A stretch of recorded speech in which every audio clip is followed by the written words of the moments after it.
Bonjour les amis, c'est Pascal Petit, de retour avec cette vidéo hebdomadaire qui va faire un point sur les énergies du moment à la lumière de la fameuse interview dont vous avez très certainement dû prendre connaissance.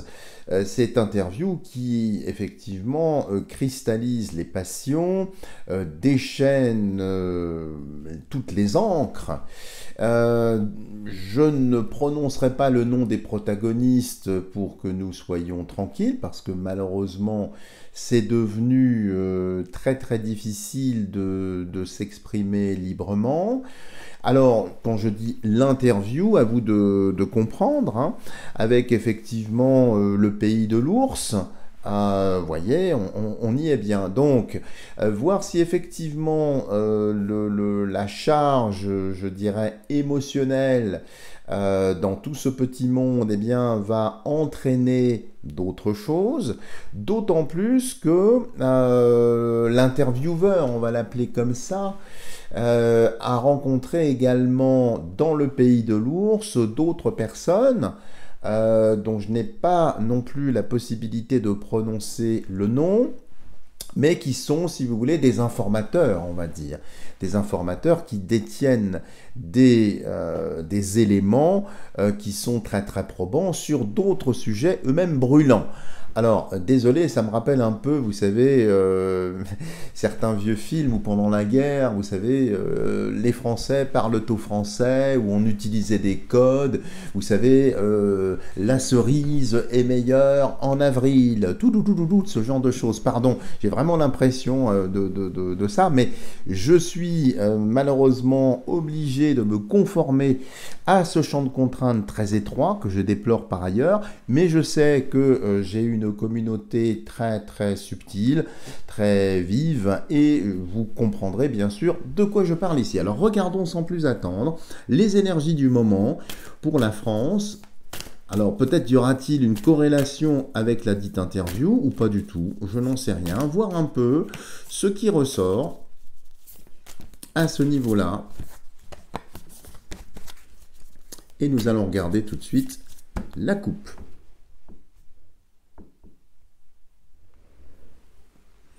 Alors, la coupe ici, le sanglier, cet animal évidemment qui est un cochon sauvage ici, le sanglier aussi, qui fera ici un lien, alors possiblement avec la spiritualité, mais ce que je ressens ici, comme elle est dans la partie gauche, et ce sanglier fait un lien effectivement avec l'histoire. Et vous avez sans doute remarqué que dans une bonne partie de l'interview, eh bien, l'un des protagonistes a rappelé, très justement d'ailleurs, l'histoire, parce que tout s'explique par l'histoire, n'en déplaise à une certaine idéologie qui voudrait bien sûr gommer tout ça. Donc ici, ça a une force comme ce cochon sauvage ici. Et de l'autre côté, eh bien, il y a la possibilité, très très belle carte, dont je vous parlerai du reste un petit peu plus en détail dans la vidéo qui devrait suivre, puisque c'est celle que j'ai sélectionnée pour cette semaine. Donc la possibilité ici, ça veut dire que grâce à cette interview, ça va ouvrir la voie, effectivement, à ce que cette épée sorte de la pierre, soit saisie. Par qui, je ne sais pas encore, peut-être une personne, peut-être plusieurs personnes. Ça ouvre la voie à une possibilité. Mais comme, vous le savez, pour sortir Excalibur, puisque c'est elle dont il s'agit ici du rocher, eh bien il faut de la force, bien évidemment, mais aussi des valeurs morales, des valeurs chevaleresques. Et qui de mieux que certains informateurs présentent, à mon sens en tout cas, toutes ces vertus, toutes ces capacités. Donc ici, je pense que c'est non seulement un coup d'essai, voire un coup de maître, quand on regarde le nombre de personnes qui l'ont vu, je crois que ça avoisine les 200 millions, quelque chose comme ça, en très peu de temps. Donc ici, ça va ouvrir la voie à libérer cette épée. Donc l'épée, c'est l'esprit aussi. Hein. Par extension, c'est l'information.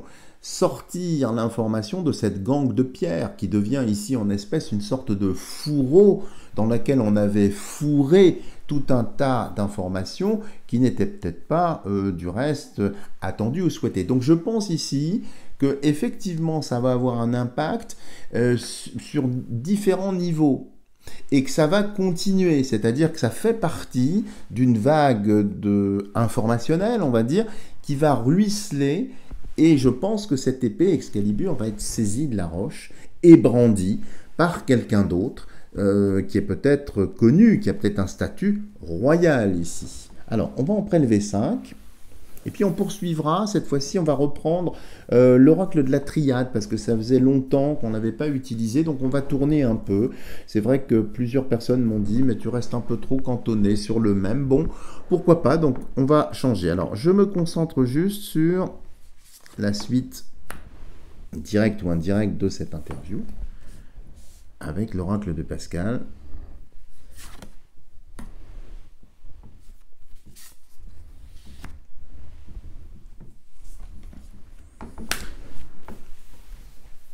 J'enlève le surplus, sans faire tomber la caméra, ce serait bien.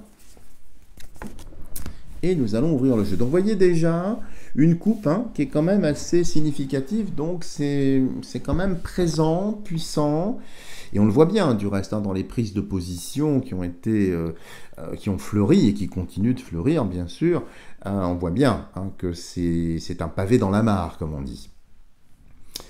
Alors, le serpent, évidemment, ici, qui fait référence à un état sans doute assez profond, à des reptiles, donc des personnes pas très positives, donc des personnes négatives. Là, nous avons excité ce serpent. Il est effectivement, je pense, blessé, il a été brutalement réveillé, et il va essayer de susurrer, de mentir, de tricher. C'est quand même le symbole et l'avatar des forces chtoniennes, des forces souterraines qui ne sont pas très bonnes. Donc ici, ça a effectivement réveillé de façon, je pense, assez brutale ce serpent ou cet hydre de Lerne.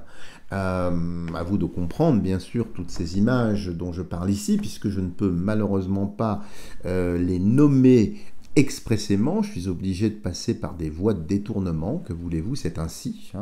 Alors heureusement que je dispose de quelques petites connaissances symboliques qui me permettent de contourner. Mais ça, c'est, on va dire pour faire simple et de façon très triviale, les vilains pas beaux, qui sont sévèrement énervés, parce qu'effectivement, ce Naja, puisque c'est un reptile Naja, il est réveillé et il voudrait bien piquer, répliquer, voire dupliquer. Et de l'autre côté, la rose en bouton. Vous voyez un contraste intéressant. Alors la rose a des épines, et ici, il a des crochets. Crochets, épines. Ici, une odeur intéressante, belle et douce, et donc c'est le commencement. C'est comme on l'avait vu dans la coupe, je le pressentais, ici c'est vraiment validé. Donc on va presque avoir une guerre ici, une rose contre un serpent. Alors, je ne peux pas aller plus loin dans l'explication, parce que ça nous ferait prendre des digressions importantes, mais ici, vous avez un végétal qui s'élève vers le ciel, et vous avez un rampant qui oscille sur le sol de façon horizontale, donc horizontale d'un côté, verticale de l'autre. C'est bien effectivement l'éternel combat entre le mensonge et la vérité, mais cette vérité ici, elle est encore en bouton, donc cette rose, il y a fort à parier qu'elle va poursuivre sa croissance, son ascension, ouvrir sa corolle et exhaler évidemment un parfum de liberté. Regardons un petit peu les influences au ciel. Alors, l'inattendu. L'inattendu ici, c'est une erreur humaine, c'est une faute humaine.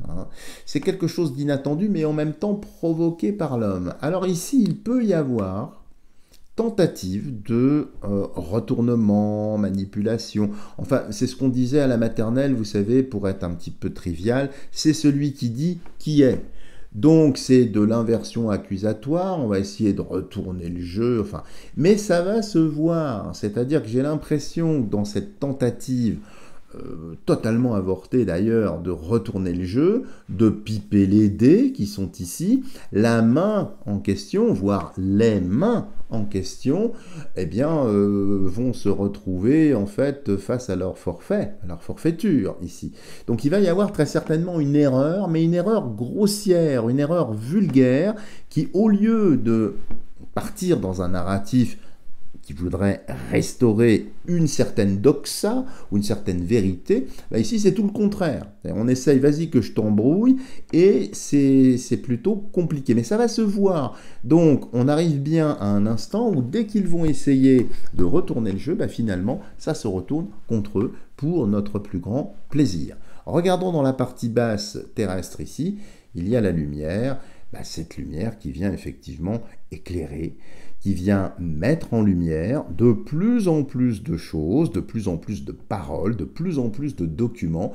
Donc là, pour moi, effectivement, comme si cette fameuse interview, eh bien, c'était, je dirais, la première flèche de salves ultérieures qui ne vont pas manquer de pleuvoir, non seulement sur notre beau pays, mais aussi au niveau international. Et au centre, il y a l'homme. Alors, cet homme pourra peut-être, effectivement, peut-être qu'il s'agit de l'intervieweur, peut-être qu'il s'agit de l'interviewé, peut-être même qu'il s'agit d'une autre personne dont je parlais. Je crois que son prénom c'est Édouard, avec un S. S comme le S du serpent. Enfin, vous voyez de qui je veux parler. Donc quelqu'un qui dispose d'informations, et comme il connaît l'intervieweur, il est fort à parier qu'il y ait peut-être une autre interview où cet Édouard eh bien, parle davantage et vienne faire en même temps grossir cette rose, la faire fleurir, la faire grandir. Donc ça va avoir de multiples répercussions, bien au-delà de ce que l'on pense. Attendez, je leur montre que vous voyez tout le tirage étalé, comme ça vous pourrez possiblement me faire des commentaires. Donc c'est très très intéressant ici, et je pense que ce personnage ici n'a pas fini de nous surprendre. Je pense qu'il va faire un bis repetita, qu'il va avoir une certaine aura, hein, on le voit bien avec cette lumière ici qui l'éclaire. Évidemment, il a réactivé ou activé les malfaisants, mais je n'ai rien de menaçant. Certaines personnes se demandaient, est-ce que effectivement ce monsieur était en danger? Pas du tout. Je dirais même qu'il est protégé ici par la lumière et par la rose. On ne peut pas faire mieux. Donc voilà ce qui ressort en première lecture. Ce que je vous propose, c'est avec l'oracle de la triade que j'avais délaissé, eh bien de poser la même question et de voir ce qui va sortir cette fois-ci en 9 cartes, comme j'en ai l'habitude. Alors je suis en train de réfléchir, oui, je pense que l'iconographie du jeu me permet de vous montrer directement les cartes, hein. Je crois qu'il n'y a pas de cartes interdites, enfin je l'espère. Sinon, j'essaierai d'improviser, on va dire, parce qu'il faut penser au narratif, au texte, aux mots, aux images. Enfin, ça devient... c'est un travail de funambule que j'accomplis, hein, en essayant de ne pas effectivement tomber, parce que je joue haut et sans filet, comme disait Jean Cocteau. Hein, donc c'est un peu ça. Alors, donc les conséquences de cette interview pour le monde et puis pour notre pays. Regardons sans plus attendre la coupe. Alors, nous avons ici la richesse qui vise les banques, qui vise la vie économique ici, l'abondance on dirait, mais c'est surtout ici, ça foisonne d'informations. C'est-à-dire que ce qui a été dit, il y en aura d'autres. Avec force de détail, force de démonstration, c'est une corne d'abondance ici. Hein. Donc, les informations, il n'y en a pas qu'une, il va y en avoir d'autres. Donc, ça va s'amplifier. Vous voyez, ça va dans la droite ligne de ce que nous avons précédemment lu avec l'oracle de Pascal. Et regardons de l'autre côté, eh bien, protection. Salus, le salut, et la protection avec ce chrisme ici, hein, l'alpha et l'oméga, hein, donc c'est le symbole ici du Christ. Hein. Donc ici, il y a une protection une protection de l'information, de la richesse de l'information. Donc non seulement c'était, je dirais peut-être un coup d'essai, mais il y aura un bis repetita, comme j'ai dit, ça va se faire, et c'est voulu parce que c'est un salut. Le chrisme ici, c'est un symbole extrêmement fort de protection, c'est également un symbole de guérison. Donc, il y en aura d'autres et nous allons, vous voyez, même le fond de la carte est de la même teinte. Il y a la même, si vous voulez, énergie, si on peut dire, dedans. Hein. Donc, richesse, protection, c'est plutôt très bon. Alors, on va en prélever 9, si vous le voulez bien, pour continuer notre lecture et notre analyse. Alors, l'interview.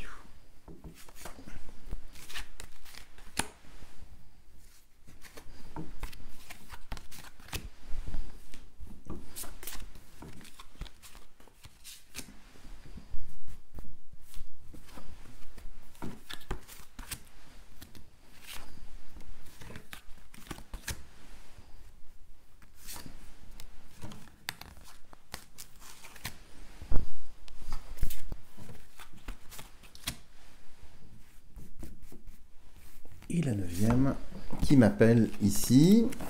Donc, pareil, je vais pousser l'excédent et nous allons disposer sur la table de voyance.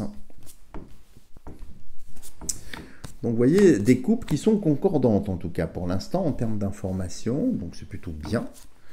Et je pense que là, nous sommes effectivement vraiment dans le vif du sujet, dans ce réveil. Maintenant, vous savez, à l'heure de l'information, l'ignorance est un choix. Bon, quand la bêtise gouverne, l'intelligence est un délit, disait Henri de Monterland. Bon, bref, je l'avais déjà sorti celle-ci, mais ça me fait plaisir de le redire. Alors, regardons en haut ce que nous avons. Nous avons la racine avec cet arbre des séphirotes ici, bien connu de nos amis kabbalistes et alchimistes, mais restons sur des choses plus concrètes ici, puisque ça m'a été un peu reproché. Donc la racine, c'est l'histoire. Voyez, on revient encore à cette histoire de l'histoire, mais ça va rayonner de Malkoud à Keter, donc du royaume en bas à la couronne, si vous connaissez un petit peu tout ça.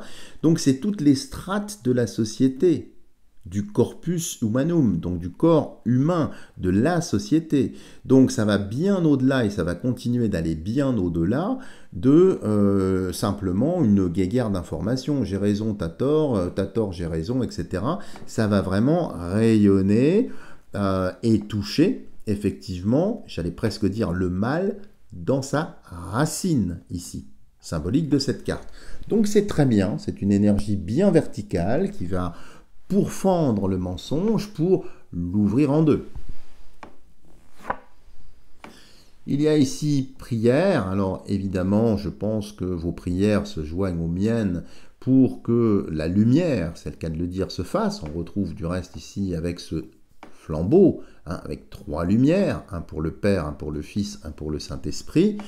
Par exemple, il y a d'autres explications ici.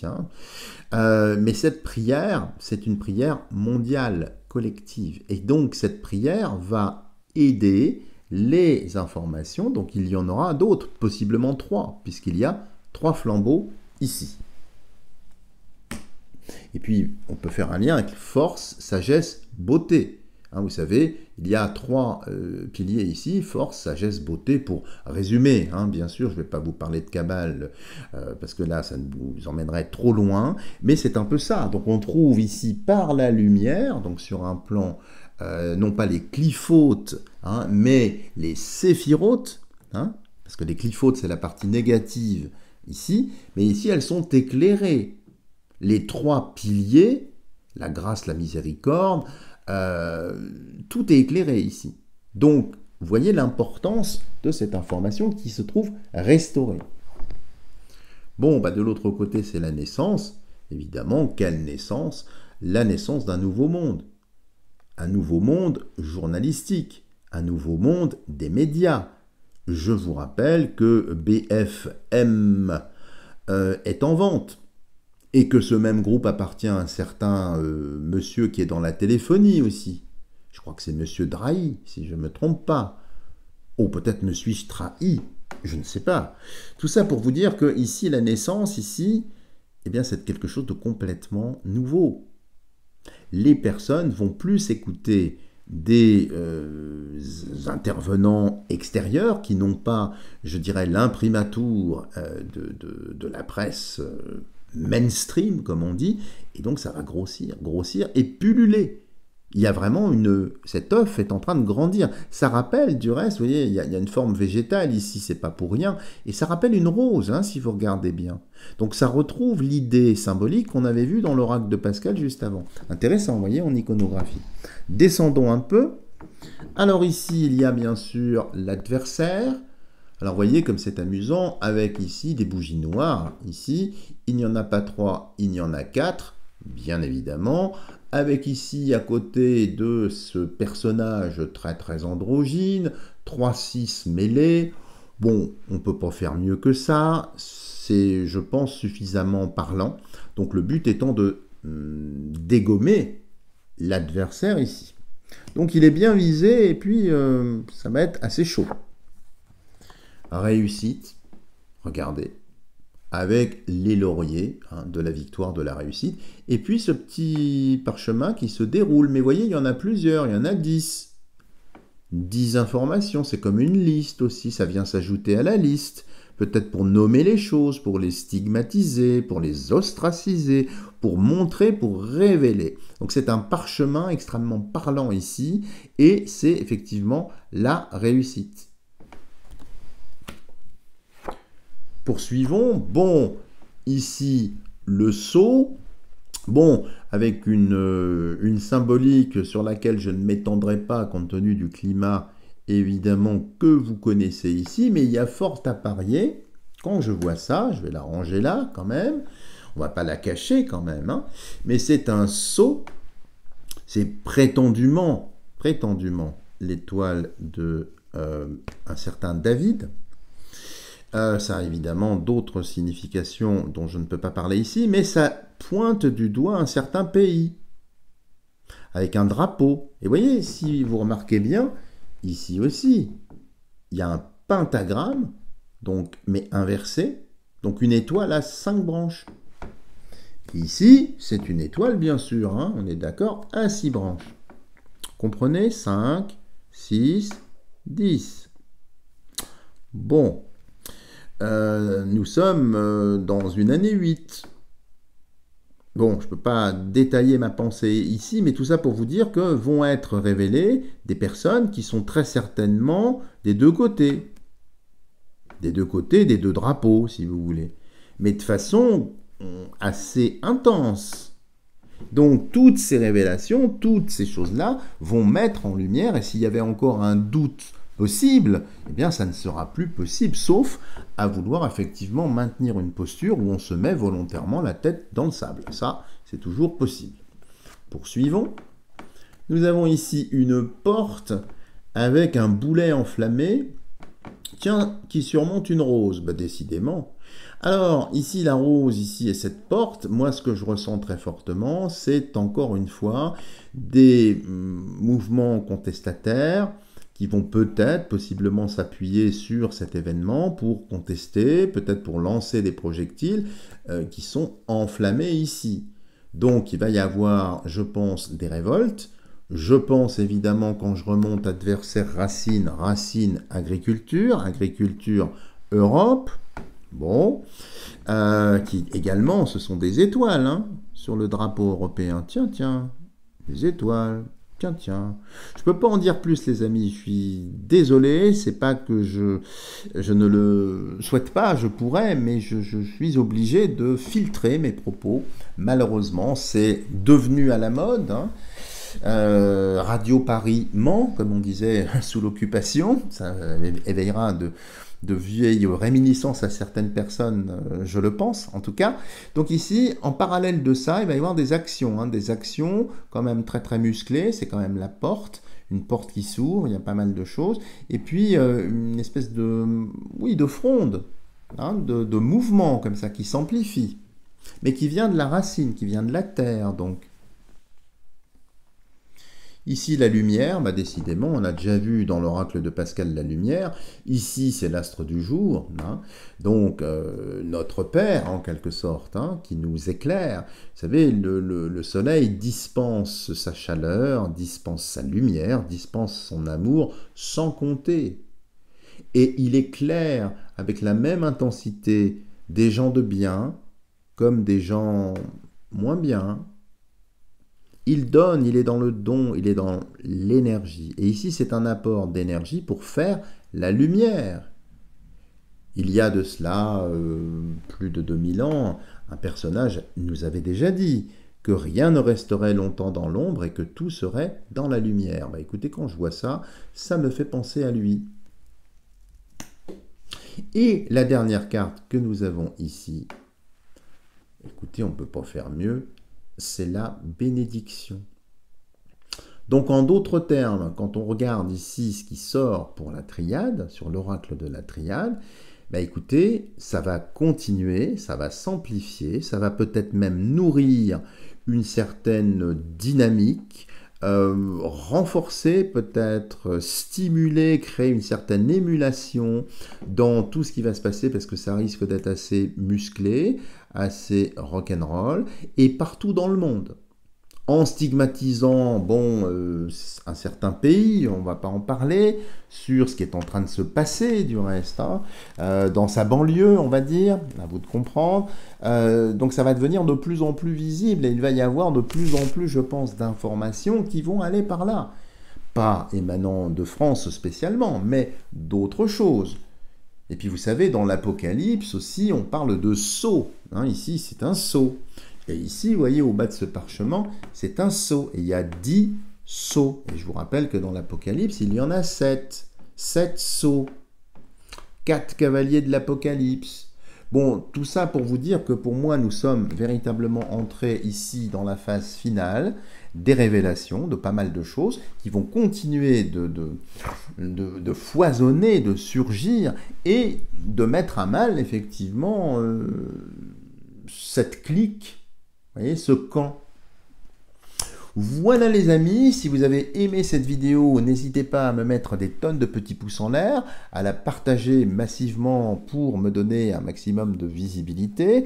Je n'ai pas évoqué, si vous avez été présent hier au live chez Didier Santiago, je pense que vous pouvez trouver en replay cette vidéo. Si je suis suffisamment agile et surtout si j'ai le temps, j'essaierai de vous mettre le lien sous la vidéo. Mais je ne souhaite pas vous quitter avant de vous avoir livré, de vous avoir lu un petit poème très court de Guillaume Apollinaire, tiré du recueil le plus connu, c'est-à-dire Alcool. Et j'aimerais vous lire ce petit poème, qui n'a pas de titre du reste. J'ai eu le courage de regarder en arrière les cadavres de mes jours, marquent ma route et je les pleure. Les uns pourrissent dans les églises italiennes, ou bien dans de petits bois de citronniers qui fleurissent et fructifient. En même temps et en toute saison, d'autres jours ont pleuré avant de mourir dans des tavernes, où d'ardents bouquets rouaient, aux yeux d'une mulâtresse qui inventait la poésie, et les roses de l'électricité s'ouvrent encore dans le jardin de ma mémoire. Les amis, encore une fois, j'ai choisi ce poème, j'allais presque dire, au hasard. Et voyez, on retrouve dedans des roses, bon, et d'autres choses. Voilà les amis, si vous avez aimé cette vidéo, n'hésitez pas encore une fois à la partager. Et bien sûr, je demeure à votre entière disposition pour effectuer des tirages personnalisés dans ces temps un peu troubles. Donc n'hésitez pas à me consulter, que ce soit pour des prises de décision sur votre vie quotidienne, sur des décisions un peu plus subtiles peut-être, sur une guidance un peu plus spirituelle, pour vous aider peut-être à vous montrer le septentrion qui peut-être vous aurait échappé. Donc je reste à votre disposition. Merci de votre fidélité, merci de votre soutien très précieux. Je vous embrasse toutes et tous du fond du cœur et je me permets de vous envoyer d'excellentes vibrations pour ces instants mémorables que nous traversons tous. Je vous dis à la semaine prochaine.